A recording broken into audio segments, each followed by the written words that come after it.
labadii qooley. Beri waxaa jiray laba qooley, Cawaale iyo Haybe. Saaxiib ayay ahaayeen, waxaana isu jeclaayeen sidii laba walaalo ah. Geed dheer oo dhulka si fiican looga arki karo ayay hoygooda ka dhigteen. Qurux badanaa hoygeenu, yaa inaga hoy fiican, ayuu yidhi Haybe. Laakiin Cawaale wuu ka daalay meesha. Wuxuu doonayay inuu waddamo kale arko. Waxaan hubaa inay meelo iyo muuqaal ka qurux badan jiraan. Maxaynu ka ognahay haddii aynaan soo eegin, ayuu yidhi. Cawaale muu qarsan karaynin inuu in badan doonayay inuu sahan iyo socdaal u baxo.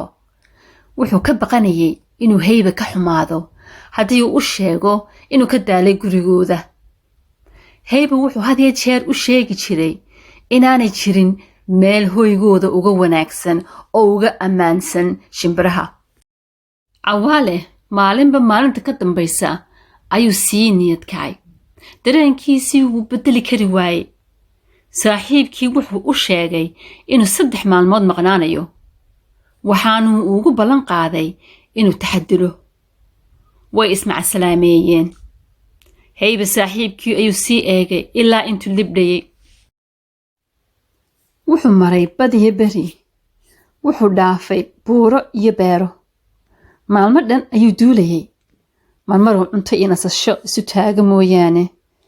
Cawaale wuu ku farxay waxyaabuhu arkay oo muu sugi karayn intuu saaxiibkii Haybe uga warramayo. Maalin cadceedi jirto ayay ahayd.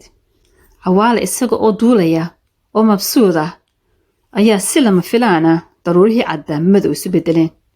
Sare ayuu cirka u eegay isaga oo yaaban. Isla markiiba wuxuu maqlay onkod. Roobna wuu soo daatay. Roobkii baalihiisii ayuu ku cuslaaday. Markaa meeluu ka galo ayuu eegeegtay. Wuxuu arkay geed meel ka daloola. Wuu ku duulay si uu roobka uga galo. Dhowr saacadood ayuu sugay. Laakiin roobkii wuu joogsan waayey.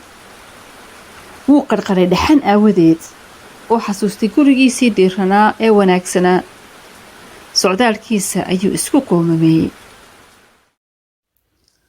Maalintii markay habeen isu rogtay, Cawaale wuxuu isku dayay inuu seexdo, laakiin wuu raftay, waayo mar walba wuxuu hubsanayay inuu ammaan yahay. Qoraxdii baa soo baxday, cirkuna wuxuu ahaa buluug bilaa daroora. Cadceedda diiran waxay beddeshay Cawaale dareenkiisii.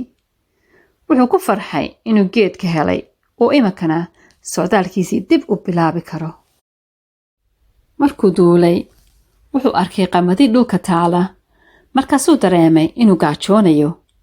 Isaga oo daalan oo gaajoonaya, wuxuu ka fikiray inuu dhulka u dego. Wuxuu xasuustay Haybe hadalkiisii. Wuxuu ka fikiray dhibaatooyinka u iman kara. Markuu arkay xamaam qamadida cunaya, hoos ayuu u degay si uu ula cuno.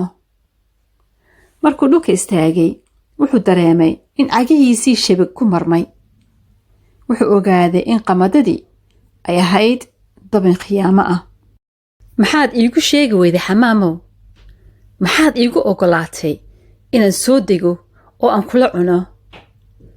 Raali ahow, dhowr maalmood ayaan xidhnaa imaka. Anigaba mid bay khiyaamey hortaa. Haddii aad i caawisid, bilayoo labadeennuba aynu ka baxnaa dabinkan adag, ayuu yidhi xamaamkii oo murugaysani. Way wada shaqeeyeen si ay uga baxaan oo afkooda iyo cidiyahooda isticmaaleen. Cawaale wuu iska furfuray oo inta yara xoogga ah ee ku hadhanayd ayuu dhaqso ugaga baxsaday dabinka. Dhibaatooyinku sidaa kumay dhammaan. Wuxuu arkay in haadka adag soo socoto. Isagoo naxsan oo baqaya ayuu ishiri duul, laakiin iskamuu celin karaynin haadka adagta. Cawaale wuu garanayay inay haadka adagtu wax yeeli doonto. Intaanu ka fikirin wuxuu sameeyo, gorgor ayaa soo duulay oo isku dayay inuu mijaha qabsado Cawaale. Intay haadka adagtii iyo gorgorkii dagaalamayeen ayuu Cawaale fursadda ka faa'iidaystay oo u baxsaday meel ammaan ah.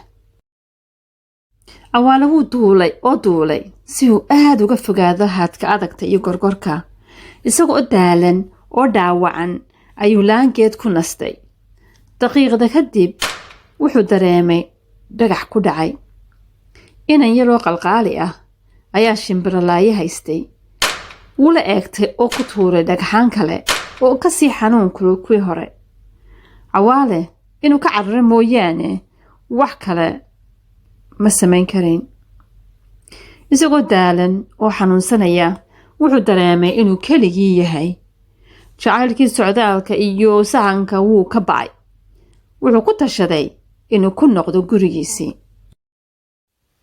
cawaale saqdhexe ayuu gaadhay isla markiiba wuu seexday subaxnimadii dambe cawaale isaga oo daalan oo gaajadii socdaalku weli hayso ayuu soo toosay kamuu qarin karaynin haybe dareenkiisa inuu isceebeeyey haybe cuntu siiyey nabaradii ku yaalayna wuu dhayey cawaalow ma soo aragtay waxaad doonaysay ma soo aragtay meelaha aad ku riyoon jirtay oo dhan ayuu weydiiyey haybe cawaale isagoo khajilsan ayuu yidhi maya haybow adaa hagaagsanaa meel ka fiican gurigaaga ma jirto waa lay khiyaameeyey waa lay weeraray oo lay dhaawacay waxa keliya ee muhiima inaan hadda gurigii ku soo noqday hadda meel dugsoon oo ammaan ah ayaan joogaa socdaal dambe ma tegayo